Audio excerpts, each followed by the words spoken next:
ఢిల్లీలో సీఎం నేతృత్వంలోని కాంగ్రెస్ పర్యటన కొనసాగుతోంది. బీసీలకు 42% రిజర్వేషన్ల సాధన కోసం ఢిల్లీలో పోరు చేస్తున్నారు. దీనికి సంబంధించి మరిన్ని వివరాలు మా ప్రతినిధి తిరుపాల్ని అడిగి తెలుసుకుందాం. తిరుపాల్, ఢిల్లీలో రాష్ట్ర కాంగ్రెస్ నేతల కార్యాచరణ ఏంటి? నేడు రాష్ట్రపతిని కలిసే అవకాశం ఉందా? అనుదీప్, ఢిల్లీ పోరు అంటే 3 రోజులుగా కాంగ్రెస్ పార్టీ ఢిల్లీ పోరు కొనసాగిస్తుంది. బీసీలకు 42% రిజర్వేషన్ అమలు చేయాలని అమలు చేసేందుకు ఇప్పటికే రాష్ట్ర ప్రభుత్వం నుంచి ఏదైతే బిల్లు ఆమోదింపజేసి రాష్ట్రపతి పంపించారో దానిని ఆమోదించాలని చెప్పేసి డిమాండ్ చేస్తూ గత 2 రోజులుగా పోరు కొనసాగుతుంది. ఈవేళ 3వ రోజు కూడా పోరు కొనసాగుతుంది. అయితే ఈవేళ రాష్ట్రపతిని కలిసి వినతిపత్రం ఇచ్చేదానికి ఇప్పటికీ అపాయింట్మెంట్ అడిగారు. కానీ ఇప్పటి వరకు కూడా రాష్ట్రపతి నుంచి ఎలాంటి అనుమతి రాలేదు. కాబట్టి సాయంత్రం దాకా వేచి చూసే ధోరణితో పార్టీ నాయకులు, మంత్రులు, ముఖ్యమంత్రి, ఉప ముఖ్యమంత్రి అందరూ కూడా ఇక్కడే ఢిల్లీలోనే ఉన్నారు. సాయంత్రం వరకు సాయంత్రం వరకు ఒకవేళ ఇవ్వనట్లయితే కూడా పార్టీ ఏ విధంగా ముందుకెళ్లాలి, ఏ విధంగా ముందుకు వెళ్లి ఈ స్థానిక సంస్థల ఎన్నికలు నిర్వహించాలన్న దానిపైన కూడా కార్యాచరణ సిద్ధం చేసుకునే పనిలో ఉండాలని చెప్పవచ్చు. ఇప్పటికీ రాష్ట్ర ప్రభుత్వం కానీ అట్లా పార్టీ నాయకత్వం కానీ రాష్ట్రంలో చేయాల్సినవన్నీ కూడా చేసి పూర్తిగా ఇప్పుడు కేంద్ర ప్రభుత్వం ఆధీనంలోకి బిల్లు తీసుకొచ్చారు. కాబట్టి కేంద్ర ప్రభుత్వం ఆమోదింప చేస్తేనే చట్టబద్ధంగా స్థానిక సంస్థల్లో 42% బీసీలకు రిజర్వేషన్ ఇచ్చేదానికి అవకాశం ఉంటుంది.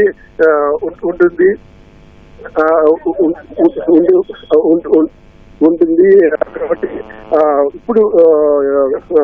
ఇప్పుడు రాష్ట్ర ప్రభుత్వం ముందు 3 అంశాలు ఉన్నాయి. ఈ 3 అంశాలను పరిగణలోకి తీసుకొని ఏ విధంగా ముందుకెళ్లాలని ఆలోచిస్తున్నారు. ఒకటి, కేంద్ర ప్రభుత్వము ఆమోదింపజేస్తే స్థానిక సంస్థల్లో 42% అధికారికంగా సీట్లు చేసి ఎన్నికలకు పోవడమా. రెండోది, ప్రభుత్వము ఇప్పుడు ఉన్న ఏదైతే సీలింగ్ ఉన్నదో ఆ సీలింగ్ దృష్టిలో పెట్టుకొని క్యూఐ ఇచ్చేసి ముందుకు పోవడమా. మూడోది వచ్చేసి ఈ 2 కూడా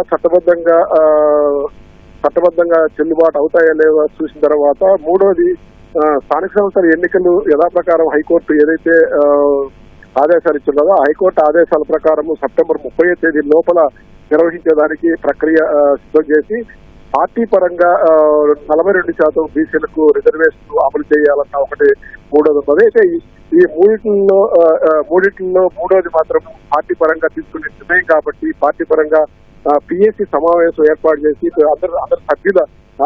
అందరు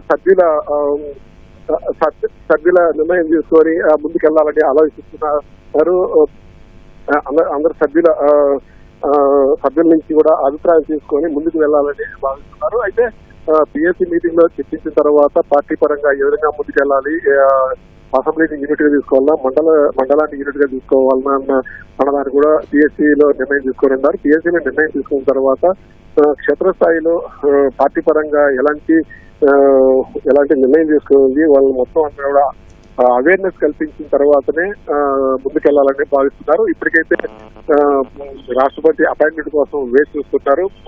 ఈ రోజు సాయంత్రం వరకు వేచి చూస్తారు. సాయంత్రం కూడా అపాయింట్మెంట్ దొరకనట్లయితే కూడా ప్రత్యామ్నాయంగా పార్టీ పరంగా ఏ విధంగా ముందుకెళ్లాలన్న దానిపైన ఎక్కువగా కన్సల్ట్ చేసి మొత్తం బీసీలకు ఏదైతే చిత్తశుద్ధితో రాష్ట్ర ప్రభుత్వం కానీ దాంట్లో పార్టీ నాయకత్వం కానీ బీసీలకు 42% రిజర్వేషన్ కల్పించేందుకు ముందుకు పోతుందో ఆ నిర్ణయంలో ఎటువంటి పరిస్థితుల్లో ఎన్నిక పోయేది లేదు, తగ్గేది లేదని చెప్పేసి ముఖ్యమంత్రి చెప్తున్నారు. అదేవిధంగా రాష్ట్ర నాయకత్వం కూడా స్పష్టం చేస్తుంది. కాబట్టి 42% పార్టీ పరంగా అమలు చేసి స్థానిక సంస్థల ఎన్నికలు సకాలంలో నిర్వహించాలని చెప్పేసి భావిస్తున్నది. అయితే ఒకవేళ ఎన్నికలు పూర్తిగా కూడా ఆపకుండా అసలు నిర్వహించకుండా ఉండేదానికి కూడా అవకాశం ఉన్నాయి. కానీ ఎన్నికలు పూర్తిగా నిర్వహించకుండా ఒకవేళ నిలుపుదల చేసినట్లయితే కూడా అట్లా కేంద్ర ప్రభుత్వం నుంచి రావాల్సిన గ్రాంట్స్ రావు. రెండోది, క్షేత్రస్థాయిలో మొత్తం కూడా వ్యవస్థలన్నీ కూడా కూలిపోతాయన్న అభిప్రాయం పార్టీలో కానీ ప్రభుత్వంలో కానీ వ్యక్తం అవుతుంది. కాబట్టి చట్టపరంగా జీవో ఇచ్చేదానికి స్కోప్ లేదు. ఎన్నికలు నిర్వహించకుండా పూర్తిగా నిలుపుదల చేసినట్లయితే కూడా వ్యవస్థలు కూలిపోతాయి. కాబట్టి ఈ రెండింటిని పక్కన పెట్టి మూడో అంశం ప్రత్యామ్నాయంగా తీసుకోవాలని భావిస్తున్నారు. పార్టీ పరంగా నిర్ణయం తీసుకొని పార్టీ పరంగా మండలాన్ని ఒక యూనిట్ గా తీసుకొని ఆ మండలాల వారీగా 42% బీసీలకు రిజర్వేషన్ అమలు చేయాలని ఒక ఆలోచన అయితే ప్రభుత్వం వద్ద అట్లాగే పార్టీ వద్ద ఉంటుంది. కానీ ఈ ఆలోచనను పార్టీ నాయకత్వం అంటే పిఎస్సి పొలిటికల్ అఫైర్స్ కమిటీలో చర్చించిన తర్వాత ఈ నిర్ణయం తీసుకొని ముందుకెళ్లే అవకాశం కనిపిస్తుంది. ధన్యవాదాలు తిరుపాల్.